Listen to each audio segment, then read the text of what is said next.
And now here is next week's news. The weekend. The family of 10 who were held at gunpoint while burglars took £4,000 worth of jewellery say at least they didn't manage to find the child benefit book. After stating that the Star of Bethlehem never existed, Patrick Moore is appointed Bishop of Durham.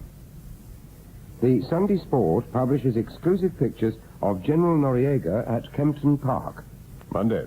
After a poll reveals that 3% of women found David Owen the most attractive man in Britain, he claims it would have been more under proportional representation. Following the total secrecy which surrounded his wedding, Richard Branson sacks his press agent. Tuesday. The Santa Claus, who was sacked for talking too much, receives a letter of sympathy from Edwina Curry. The owners of the artificial cricket pitch, which has been found to be covered in weeds, admit that it was a mistake allowing England to practice on it. The man who bought bowler hats worn by Laurel and Hardy at auction says he hadn't intended to bid, but they were knocked down to him when he inadvertently scratched his head and twiddled his tie. Wednesday. Jimmy Tarbuck explains that the reason his car has a lapsed tax disc is that he's uncomfortable going to work with anything up to date. In Nottingham, the mounted police being used to patrol red light areas are withdrawn when it's found that the prostitutes and their clients are frightening the horses. Thursday. At the funeral of Lee Van Cleef, as a mark of respect, the priest has his voice dubbed badly while mourners loaf about and laugh a lot. As part of their efforts to reduce overcrowding on the Underground, London Regional Transport begins to sell garlic bread at the entrance to all its stations. During the extra second allotted to 1989, the BBC planned to transmit the funniest highlights of Birds of a Feather. Friday. Attempts to finally put an end to curb crawling produce a major success when police move on 28 London bus drivers.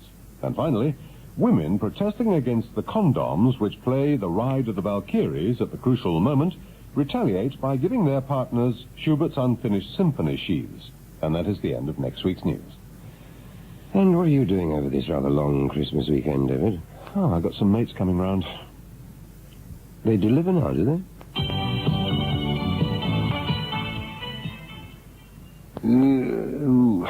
I mean, look at this one, Dinah. What, Charles? Merry Xmas and a Happy New Year. Whatever happened to, yea, may thy Yuletide occur in a happenstance of great exhilaration? Oh, can't you shut it for once, Charles? Shut it? Don't you mean seal one's vocal orifice, desist verbalization, curtail fraternization?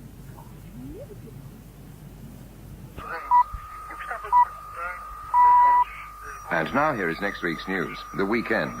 Judge James Pickles accuses MPs of having children simply to avoid promotion into the cabinet. Following the £1.5 million failure of the circus tent version of Barnum, the producer complains that it seems there is no longer one born every minute. Monday. David Steele, knighted in the New Year's Honours List, says what gives him the most pleasure about it is the expression on David Owen's face. Tuesday. After a pub landlord offers his regulars the chance to have their ashes displayed in an urn behind the bar, Keith Waterhouse starts work on a new play, Geoffrey Bernard is on the top shelf. Wednesday. The BBC says Dennis Potter's new television serial will feature sadism, voyeurism, and ritual humiliation, and will be entitled The Jeremy Beadle Story. Thursday. The huge price rises of up to 600% taking place in Poland remain a mystery, as nothing has yet been privatized. Friday. After playwright Václav Havel is elected president of Czechoslovakia, Kenneth Branagh decides to enter political life. And finally, the Australian woman who refused to leave her boyfriend's bed during the New South Wales earthquake explains it was the first time she'd ever felt the earth move and she wasn't going to miss it. And that is the end of next week's news.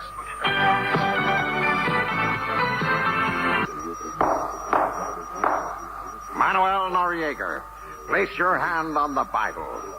Do you promise to tell the truth, the whole truth, and nothing but the truth? I do. Quick, take him away. Fluid. The BBC, who are to start a program to advise on sex for the elderly, say at last they found a consumer bandwagon that Esther Ranson doesn't want to jump on. Monday. The foreign bodies found in some of Mr. Kipling's apple pies are identified as pieces of apple. The National Library of Wales, who have bought Lloyd George's diaries and letters, say that when they go on display, a lot of people will be surprised that Lloyd George also knew their mother. The referee who sent off all the players in a football match at Brighton is charged with bringing the game into repute. Tuesday, former disc jockey Peter Powell, who on his stag night was debagged, drenched in champagne, and chained to London's Albert Bridge, reveals he almost caught pneumonia while waiting for the press photographers. Confirming rumours that Mrs. Thatcher will appear in Coronation Street, a Granada spokesman says she will play the long-lost daughter of grocer's shop owner Alf Roberts. In a last desperate attempt to evict a tramp who has squatted in his cinema for the past 5 weeks, the manager digs out an old print of a Pathé pictorial. Wednesday, after reports that Oxford University may be taken over by bright West German students, undergraduates complain that the seats in the lecture theatres are covered in beach towels. At the funeral of Semprini, the congregation sing old hymns, new hymns, loved hymns, neglected hymns. Thursday, after Bonnie Langford's parents reveal that they never smacked her as a child because they thought it would have a detrimental effect on her personality, sales of baseball bats increased dramatically. The frogman who stole £100 worth of beer says it's all because the lady loves milk stout. Friday, the injured fan who is suing Rod Stewart for being too sexy says he'll spend his award on some glasses. The man who was fined £50 for using over 50 four-letter words in a row with a police officer gets a job as a contributor to Viz magazine. After Blue Peter gets his first black presenter, the BBC fills the programme with features on how to clean floors and be a member of the corporation's catering staff. And finally, the traffic warden who found a couple making love in a cemetery says it's the first time she's ever booked someone for not waiting in a restricted area. And that is the end of next week's news.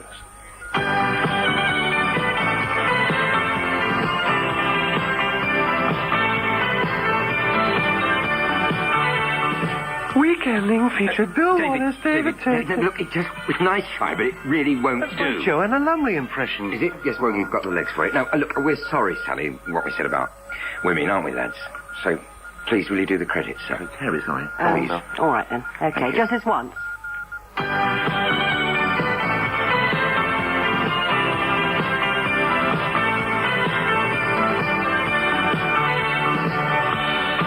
Weekending featured Bill Wallace, David Tate, Sally Grace, and Rice Mills. The script was written by Colin Swash, Peter Bainham, Jed Parsons, Simon Bullivant, Barry Atkins, Point of order! Would my right honourable friend declare his undisclosed business interest to this House? Mr. Speaker, I protest. The right honourable gentleman can't just go around finding commercial influence where it doesn't exist. Order your winter woolies now, while stocks last. Now, I ask the right honourable gentleman to withdraw his unsubstantiated remarks. I will not, Mr. Speaker. I want to ask if he can confirm that he introduced MPs to his commercial contacts. Of course I can't, but I know a man who can. The way he carries on, you'd think that everybody was on the make. I'd like to ask him whether, sponsored by PowerGen, he has bothered to check his facts. Which are? That Dentacream D stopped plaque in its tracks. I will not withdraw. I demand a vote on whether to appoint a committee of inquiry into my allegations. I can't see what all the fuss is about, but as you wish. Those in favour? Those against? And what does the man from Del Monte say? You say yes. The nays have it.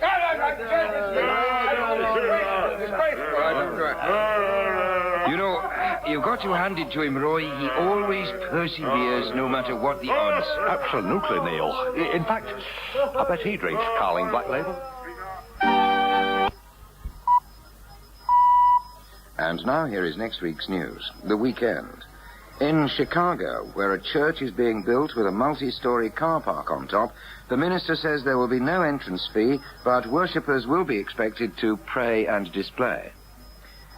The shoplifter, who hoarded over 29,000 items he'd stolen, comprising pairs of socks, ties, and china squirrels, says he simply planned to get his own back on his auntie's next Christmas. Monday. In Rochester, the Elizabethan house restored by Rod Hull is finally open to the public, and its first visitor is wrestled to the ground. Reporters who revealed that a leading Scottish judge was gay say they became suspicious when they saw him dressed in a different kind of wig and gown. Tuesday. After police on the Isle of Wight trace an escaped penguin to a seaside cafe, the zoo says they're surprised, as it usually sneaks out to the pub. Chris Patten, who admitted in an interview that he would like to be Prime Minister, is heavily tipped as the next Northern Ireland Secretary. Wednesday. The Korean farmers who have replaced their workers with monkeys paid in peanuts say they got the idea from Kenneth Clark's policy for the ambulance men. To mark the centenary of Roget's Thesaurus, the publishers hold a party, celebration, festivity. Thursday. The man whose tiny council flat contained more than 40 tons of rubbish said it all started when he took out a subscription to Reader's Digest. Claims that the collapse of communism in Eastern Europe has led to a flourishing of the Boy Scout movement there are confirmed when several members are seen helping old ladies across the border. Friday. The Stroud woman, who's been storing 1/4 of a ton of garlic in her bedroom, denies she is eccentric and says this is proved by the fact that there are now no vampires in Stroud. And finally, the blind man who had a cardigan knitted from his guide dog's hair says he still manages to avoid walking into lampposts, but he wishes he could stop cocking his leg against them. And that is the end of next week's news.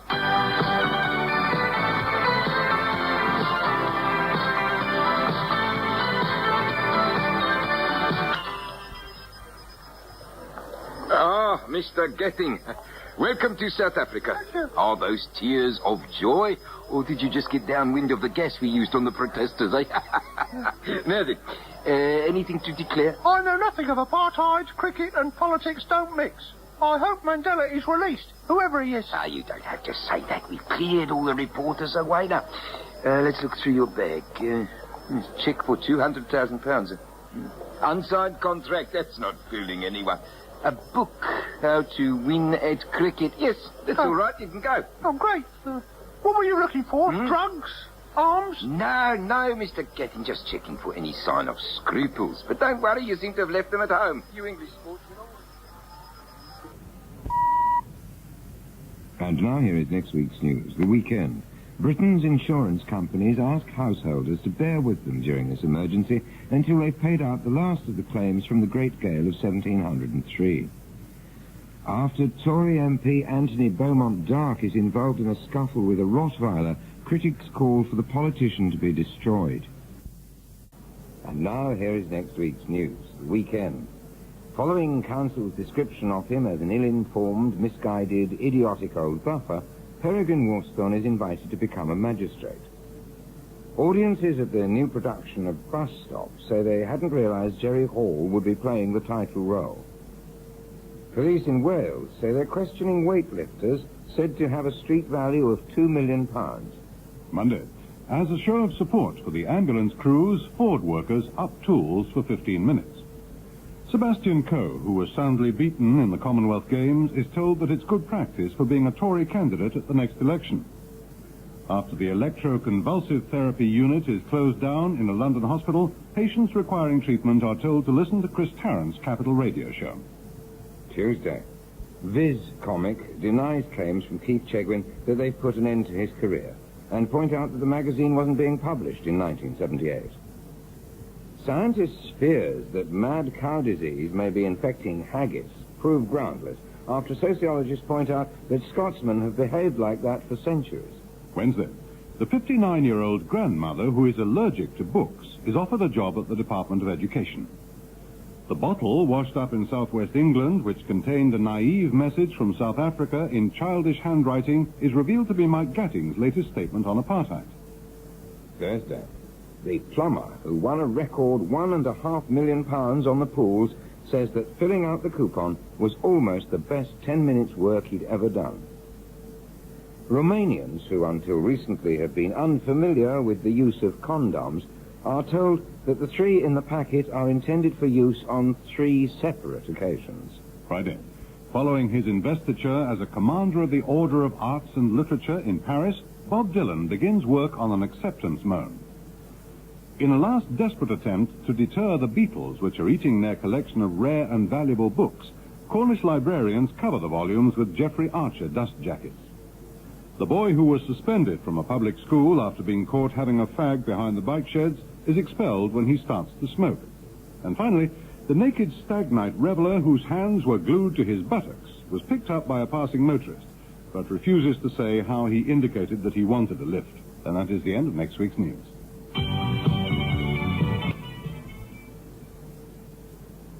Well, Dick, I still can't decide on the date of Mandela's release. Well, de Klerk, he says, although the ANC has been unbent, he doesn't want to be released until there is true freedom for the black people of South Africa. Oh, that settles it then. It'll have to be 4:30, Tuesday, February the 6th, 3087 AD. Now here is next week's news, the weekend. The Channel Tunnel contractors say they are now 6 months ahead of their agreed bickering date. After rank Xerox agreed to accept Russian hi-fi sets as payment from the Soviet Union, the deal collapses due to a shortage of winding handles. Monday, at the funeral of Joey the Chimp, original star of the television commercials for PG Tips, as a mark of respect, former co-stars drink tea and throw cream cakes at one another. The Royal Society for the Prevention of Brits Awards is launched. Tuesday, efforts to trace the whereabouts of Lord Lucan are intensified when it's realised that he hasn't registered for the poll tax. The BBC, denying a Norfolk decorator's claim that they stole his idea for the series Brushstrokes, say they have enough unfunny ideas of their own without having to steal anyone else's. Wednesday, the rats which invaded a Birmingham National Health Service hospital disappear when staff bait the traps with food from the kitchen. After the Home Secretary calls for the closure of boozing ghettos, MPs of all parties flock to defend the House of Commons bar. Thursday, in a last desperate attempt to entertain his That's Life audience, Simon Fanshawe learns to say sausages whilst wearing a dog costume. A roadside surveillance camera set up to capture private vehicles travelling in a bus lane unexpectedly films a bus. The doctor, who told a disciplinary hearing how he persuaded foreign patients to donate kidneys by miming the operation, admits to other complaints from people he'd treated for prostate trouble. Friday, the scientists who revealed that humans may contain Neanderthal blood explained that they reached this conclusion after examining Nicholas Ridley. After Gary Glitter is asked to play the Pope in an Australian rock musical, he admits it's the first time he's been told he may look a bit young for the part. And finally, the 6'3" soldier who was caught wearing a gold armoured dress is disciplined on the grounds that wearing gold is restricted to officers. And that is the end of next week's news. Oh, they're coming out! They're coming out! It looks like this could be the end of the dispute. Oh, sorry, there is still no pay formula. Oh, so we could be having another wage dispute in 2 years' time. Yes, I'm not looking forward to that. I wanted to go on holiday in 2008. Oh, no. I had the same trouble in the disputes of 92 and 94. Not to mention the great dispute of 1998. Tomorrow we... And now here is next week's news, the weekend. Passers-by who saw Sir Alistair Burnet face down in a London street say they just assumed that there was a royal nearby. The boy who has to drink a thick, foul-smelling medicine mixed with McDonald's strawberry milkshake says it's the only way to take away the taste of the milkshake. Monday, after Dr. David Owen's announcement that he's considering leaving politics, letters pour in from former patients begging him not to go back into medicine. Thames Television say stand-up Jim Davidson marks a major attempt to come to terms with the new challenge of the 1970s. The young police constable who saved the life of a getaway driver is sent for retraining. Tuesday, the man hailed as the worst Elvis Presley impressionist ever says his title was clinched when he passed the drugs test. Following her complaint that Bob Geldof had only 2 bars in 6 years, Paula Yates explains that the most annoying thing was that he chose the same nights as her. Wednesday, the dyslexic postman who got the sack is offered a job at The Guardian. The first customers to try a brewery's ancient Egyptian beer complain that drinking too much makes them feel like a Jimmy Riddle of the Sphinx. Thursday, Commenting on allegations that British Telecom have cheated their employees out of £600 million, a spokesman says it has always been company policy to treat staff exactly the same as the public. The cashier at the East London Building Society, who handed over £2,500 to robbers brandishing a rolled-up copy of the Daily Telegraph, says the men threatened to read her A Leader by Max Hastings. Friday. Readers of Murder Casebook magazine are told that issue number 2 is buried somewhere in Epping Forest. After saying he's proud to be considered an old-fashioned reactionary, Prince Charles is invited to become a magistrate. And finally, staff facing redundancy at the 12 Habitat stores earmarked for closure are reprieved when management discover they cannot deliver their P45s for at least 8 weeks. And that is the end of next week's news.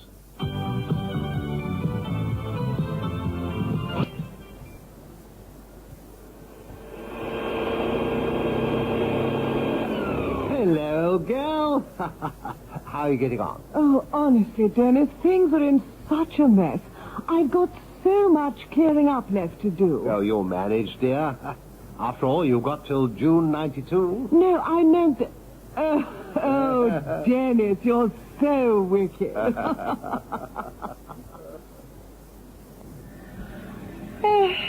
One does enjoy a sauna after one's royal week is over. Oh, Philip, put some more water on the coals, will you? Yes, dear. Oh, and Philip. Yes, dear. Don't pick your teeth with your polo mallet. There's a decent chap.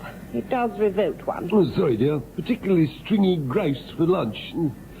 Anything troubling you, old girl? Your regal brow seems more than usually furrowed. Only this wretched poll tax business.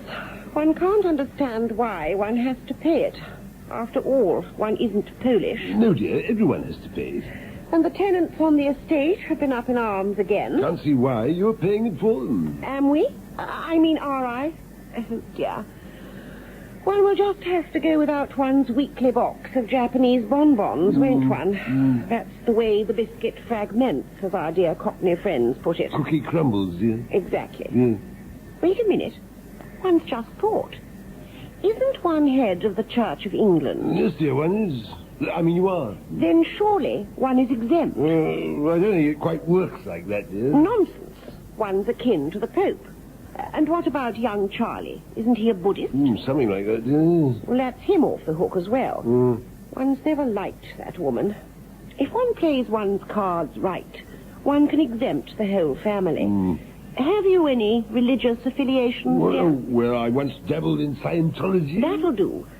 And I'm sure we can persuade young Anne to become a Carthusian nun, especially after, you know... Yes, well, what about young Margaret? Well, surely she worships something. Yes, I don't think you can put that on a poll tax form. You rang, ma'am. Take a letter, Withers. Ma'am. Oh, and Withers. Ma'am. Do wear a robe when you join us in the sauna. Very good, ma'am. Dear Mrs. T, so nice to see you last Tuesday. One won't be needing that little form you gave one, so I'm returning it forthwith. Oh, and by the way, please use the tradesman's entrance next time. Don't be foolish, dear. It can't possibly work. Very well. There's only one thing for it. Withers? Ma'am. Fetch one's slacks and one's peach two-piece. Good heavens, dear. Where are you off to? The town hall, of course, with the rest of the rioters. And don't forget my scepter, Withers. That'll fetch Lady Porter a hefty blow across the bomb.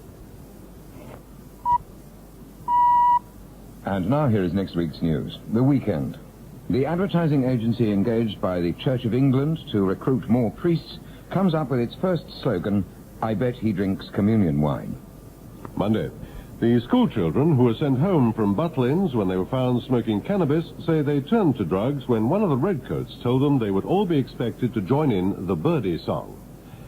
The mystery continues as to why the Arab businessman who loves football has bought Sheffield United. A new phone hotline set up for victims of bullying is inundated with calls from ambulance crews. Tuesday.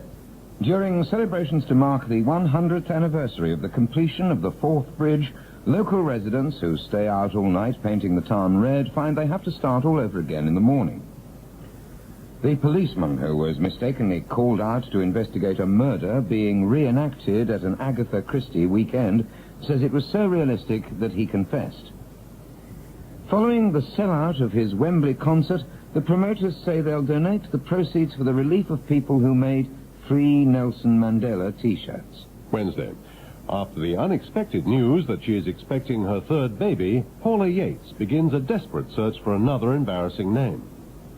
The Idea of the Year competition is won by the person who thought it up. The company which is to print adverts on eggs receives its first order from an antibiotics and stomach pump firm. The ex-SAS men hired as spies to monitor goings-on at Richard Branson's gay club say they were spotted immediately as they were the only ones not wearing uniforms and balaclavas. Thursday. The first people to buy the new estate agent's joke book complain that, like its subject, it is overpriced, not as big as described, and didn't do anything for them. After the appearance of Judge Pickles on Through the Keyhole, Lloyd Grossman says it was refreshing to have someone on the show whose sentences are even more incomprehensible than his own. Friday. Researchers believe that the survey which found that only 1 in 3 Oxford undergraduates knows the name of the Home Secretary proves that they are not as unrepresentative of the rest of the population as was thought. Reports that the majority of staff at BSB have come from the BBC are confirmed when it's revealed that they have low morale and are prepared to accept a pittance for wages. The clinic which has been treating the Duchess of York in order to prevent stretch marks say although their methods are very successful, there's very little that can be done about the ones that already exist around her mouth. And finally, the man who had one of Shakespeare's love sonnets tattooed on his chest to impress his girlfriend says, in return, she gave him the complete works. And that is the end of next week's news.